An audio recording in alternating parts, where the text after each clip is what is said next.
aquilo, cara. Então, para alguém que estava muito mal economicamente, um punhadinho de farinha era o suficiente. Tá? Para quem estava um pouquinho melhor, 2 rolinhas, pombinhas, enfim, também servia.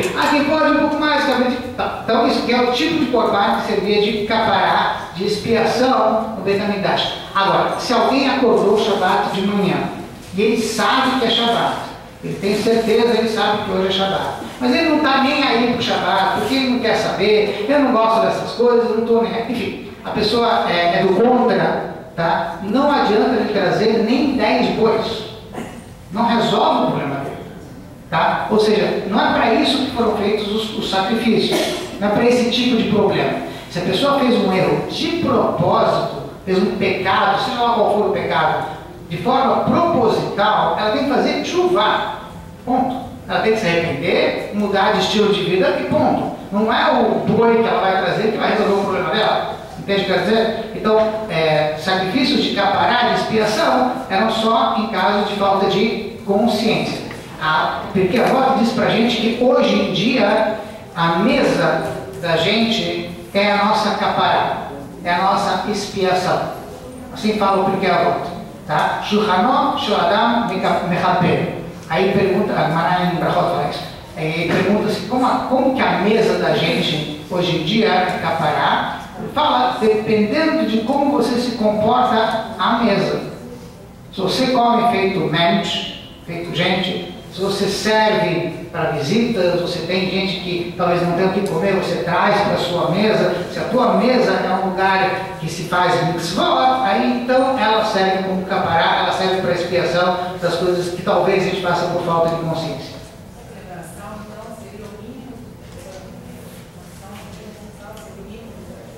Não. Farinha, não sal. Não, sal, eu digo que em todos os korbanot que havia no Beit HaMikdash, se eu trouxesse um korban, aquele que a gente falou que era trazido todo dia no Beit HaMikdash, se eu trouxe o korban porque eu tinha que fazer uma caparal, porque eu fiz alguma coisa de errado e eu esqueci, qualquer que fosse o korban tinha que trazer sal. Era jogado, vamos dizer assim, eu falei que o boi, quando era trazido, era retalhado em 11 pedaços. Cada um dos pedaços, quando era jogado, ia um pouquinho de sal também.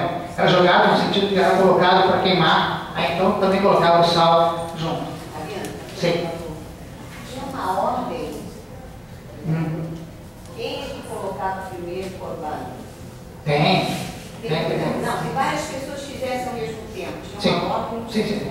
Tinha que dar um motivo? Sim, não necessariamente. No Beit HaMikdash a gente encontra que não só tinha uma ordem, tinha um guichê. Se você não tem um boi em casa, nem um cabrito, né, essas coisas, então tinha um guichê, se pagava, te dava uma fichinha, aí você ia buscar numa sala especial que tinha os carneiros, enfim, tinha uma ordem, não era organizado, não era uma bagunça, tá? E a pessoa não tem que dizer o que ela veio fazer, qual foi o motivo, ela tem que dizer, esse é o korban tal e tal. Para saber qual é o procedimento. Cada korban tinha um procedimento diferente, jogava o sangue num lugar, no outro lugar, que tinha outros detalhes, entende? Mas a confissão do pecado, vamos chamar assim, quem fazia era o dono, não era o outro. Ninguém precisa saber do que ele está fazendo, entende? Era uma coisa de cada um. Volta. Então esse aqui era o sal que era usado, como era usado em quantidade, então também tinha sal em quantidade no Beit HaMikdash. Nós vamos sair dessa salinha e passar, acho que tem mais uma aqui, só mais uma, agora qual é o principal que a gente não entrou? Rápido, não, anda, isso. Aí, tá. Nessa salinha nós vamos ver uma coisa que a gente vai ver daqui a pouco, eu acho que é essa aqui, é isso. Como vocês podem observar, tem uma série de potinhos nessa sala. Essa sala é a sala onde ficavam as especiarias dos incensos. Ou incenso. No Beit HaMikdash havia um incenso. São 11, não sei se dá para contar aqui, mas deveriam ser 11 potinhos, são 11 especiarias diferentes.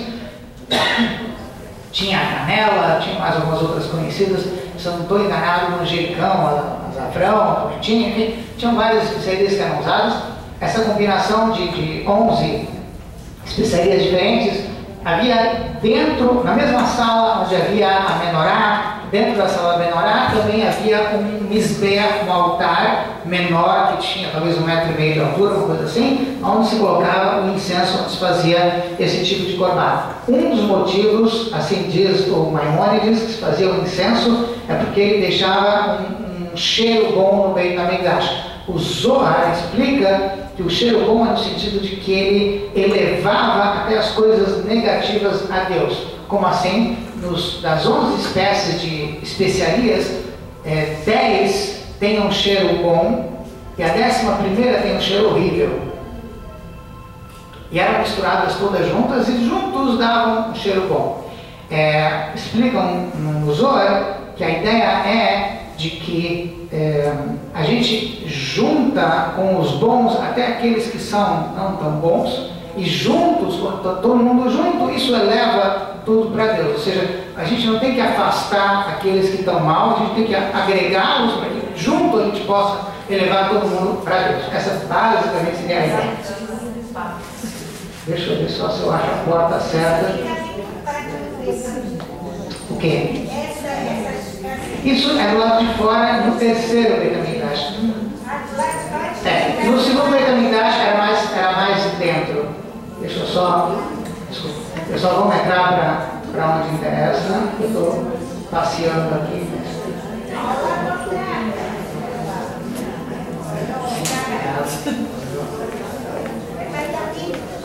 Isso. E veja bem, esse vídeo que está aqui era na época do terceiro Beit HaMikdash. Pessoal, vamos entrar agora na sala onde está a menorá. Talvez os desenhos aqui não sejam muito perfeitos, mas, enfim, dentro do possível é o que a gente tem no momento. Então, o que vocês podem observar aqui é que tem 3 utensílios nessa área interna. Nós temos isso daqui, que é o misber, é o altar do incenso. Aqui está a menorá, e aqui está o lechem hapanim, aquela mesa onde colocavam aqueles 12 pães. Tá? Eu quero observar só, e essa aqui seria, aqui no fundo, seria a cortina que separava essa área do Kodesh HaKodashim, a área mais sagrada, onde havia a arca sagrada. Vamos ver se a gente consegue, não sei se vai dar para ver tudo, mas... Isso, aqui então... Como? Não, deixa eu tentar ver eles um pouquinho mais de perto. Vamos ver se... O problema aqui tem que passar uma viagem. Já tem que ver se eu acerto a viagem.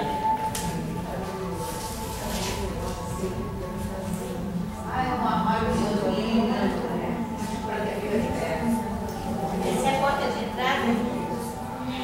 Aqui... Nem sei onde já está.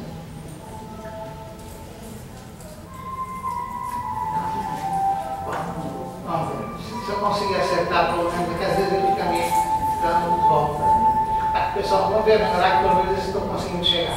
A menorá, como está desenhada aqui, não é da forma como o Maimônides desenhou, nem da forma como o Rebbe instrui, é da forma como o pessoal conhece normalmente pelo arco de Tito. No arco de Tito tem uma menorá desenhada com esse formato arredondado. Convém lembrar que a menorá que está no arco de Tito, com certeza não era a menorá que havia no Beit HaMikdash. Primeiro porque falta uma série de detalhes das florzinhas e outros desenhos que tinha na menorá. Segundo, quem tiver paciência e oportunidade vai ver que na base da menorá, que está desenhada no arco de Tito, tem um dragão. Então o pintor, com certeza, ou o escultor, com certeza não viu a menorá, porque com certeza na menorá do Beit HaMikdash não havia dragão, porque dragão é um símbolo pagão, de mitologia, que não tem absolutamente nada a ver com o judaísmo. Então tem muito mais da imaginação do escultor, vamos dizer assim, do que propriamente com a menorá. Mas aqui a menorá está com esse formato, então tudo bem. Aqui ele vai mostrar a menorá sendo acesa. A menorá, na verdade, tinha que ser reta, em vez de arredondada, são, vamos dizer assim, os braços são retos, um triângulo, basicamente. Vamos ver se a gente consegue ver o lechem hapanim, que eu não sei. Vamos ver agora mostrar os pães, aqueles 12 pães. Vai ser muito rápido, mas pelo menos dá para ter uma ideia. Vai abrir e vai mostrar como é que era cada um. 6 de um lado, tá? E 6 do outro. Ele não vai mostrar porque ele é econômico. Então, enfim, não vai mostrar, não vou discutir com ele. Tá certo? Então, vamos lá. Aí cada um tirava cada corrente, tirava um, tirava outro. Mishamá tirava todos os 12 eram divididos entre os Kohanim e se colocavam imediatamente os novos da semana que está entrando. Eu não sei se vai dar para ver, eu espero que dê, não sei como é que tem que fazer aqui, tá bom? Não está dando não.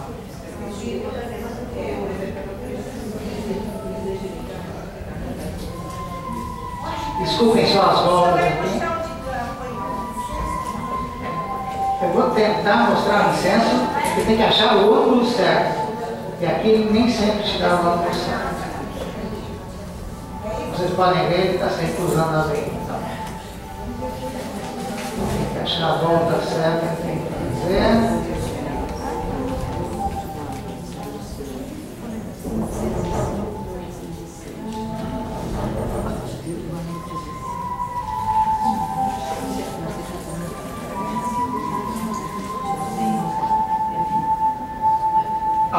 Agora sim. Agora a gente vai ver um pouquinho de como é que era o incenso. Tinha aquela pecinha, aquela peça pequena era onde colocavam as especiarias de uma forma especial e aí sim queimava em cima do altar. Você vê que nesse altar, propriamente dito, não colocavam as brasas, e sim naquele potinho que estava lá em cima. Nós vamos tentar entrar. Como? É de ouro. Bom, aí não tem como fazer, porque não fui eu que fiz o desenho. Eu espero que a gente consiga. Aí, isso. Tá. Nós vamos fazer uma tentativa de abrir e entrar no lugar onde só o Kohen Gadol entrava em Yom Kippur, uma vez por ano, que era onde está o Aron HaKodesh, a Arca Sagrada. Em teoria, é isso aqui.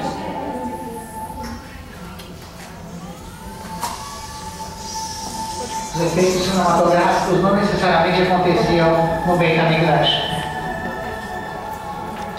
Essa seria uma visão rápida da Arca Sagrada, com os dois cruvim, com os dois anjinhos, um de cada lado. E aí, como uma coisa muito especial, ele logo fecha e não deixa você ver direito, porque afinal de contas não é pra gente, os planetas, com a Kadol, assim por diante. Tá? Tá? Aproximar mais do que consegue. Já.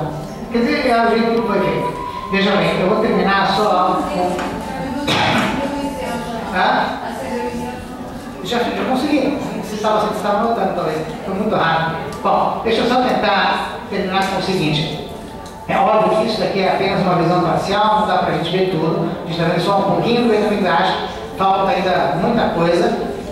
Convém lembrar só, eu vou fechar com isso.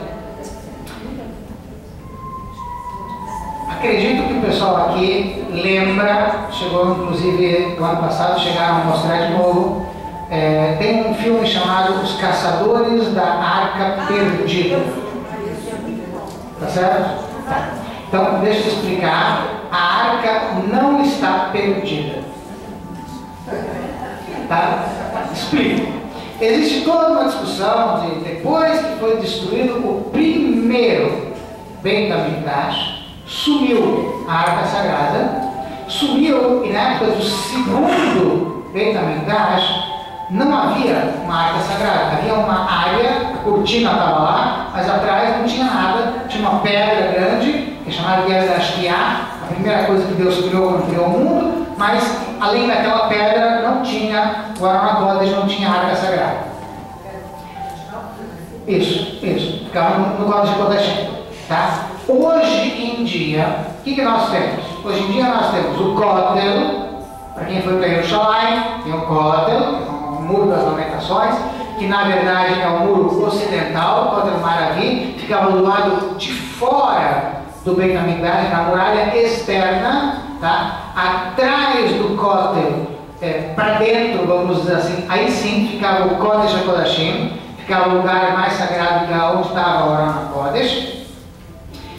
Hoje em dia, quem for para Jerusalém vai ver que para a esquerda tem uma mesquita e para a direita também tem uma mesquita, mas atrás do Kotel não tem nada.